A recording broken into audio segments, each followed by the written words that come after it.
After I refused to give my mom my inheritance, she invited me to a family meeting. When I arrived, they had lawyers ready to force me to sign it over.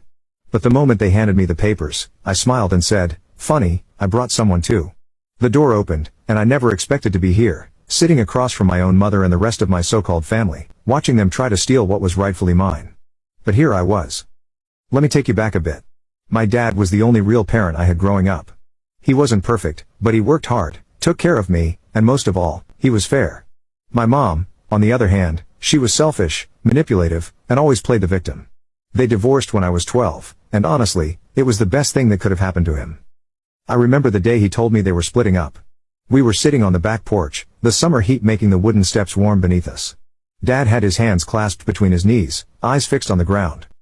"Son," he said, his voice rough with emotion, "your mom and I, we're not going to be living together anymore." I wasn't surprised. For months, I'd heard them arguing late at night when they thought I was asleep. The shouting, the slamming doors, the cold silence that followed at breakfast the next morning. I'd seen my dad sleeping on the couch more nights than not. Is it because of the money? I asked. Even at 12, I knew that was a big part of their problems. Mom always wanted more than what we had, more than what Dad could provide with his contractor's salary. Dad looked at me, surprised. "You've been paying attention, huh?" He sighed, placed a hand on my shoulder. "It's more complicated than that. But yes, that's part of it. Your mom and I, we want different things from life." What he didn't say, but what I would come to understand years later, was that what Mom wanted was someone who could give her the lifestyle she felt entitled to. Dad was a hard worker, honest to a fault, but he wasn't going to make millions building houses. And that wasn't enough for her. The divorce hit Dad hard, financially and emotionally. Mom took him for everything she could, demanding alimony that stretched his budget thin. But he never complained, not to me. He worked overtime, took on extra jobs, made sure I never felt the pinch. And when I stayed with him on weekends, he was present in a way he couldn't always be when they were together. We worked on projects in his garage, went fishing at the lake, or just sat watching basketball games, comfortable in each other's silence. At Mom's house, it was different. 6 months after the divorce was finalized, she'd already met Richard, a real estate developer with money to burn. Suddenly she lived in a house 3 times the size of our old one, drove a luxury car, and took vacations to places Dad and I could only see on TV. My half-siblings came along a few years later, first Emily, then Tyler, and they became the center of Mom's universe. Perfect children for her perfect new life. I watched as Mom transformed herself to fit Richard's world.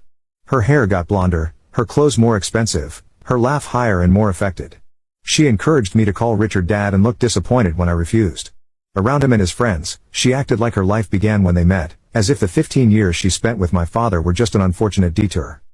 "Honey," she'd say when I brought up a memory from before, "that was a different time. We've moved on." But Dad never asked me to forget her or to choose sides. "She's still your mother," he'd say whenever I complained about her. "You can be angry with her, that's your right. But don't let that anger eat you up." That was Dad all over, always thinking about what was best for me, even when it meant being gracious to someone who had hurt him deeply. When Dad passed away last year, it was a sudden heart attack. No warning. One day, we were talking about finally going on that fishing trip to Canada, and the next, I was picking out his casket. It wrecked me. But what came after? That was almost worse. His will was clear. Everything was left to me. The house, the savings, the investments, everything. He had made sure of it because he knew what my mom was like. He even told me once, "She'll come after it, son. Be ready." I thought I was, but I underestimated just how low she would go. Not even a week after the funeral, she started calling. At first, it was the fake concern. "How are you holding up, sweetheart?" Then it turned into guilt-tripping. "You know, if it weren't for me, you wouldn't have had the life your father gave you."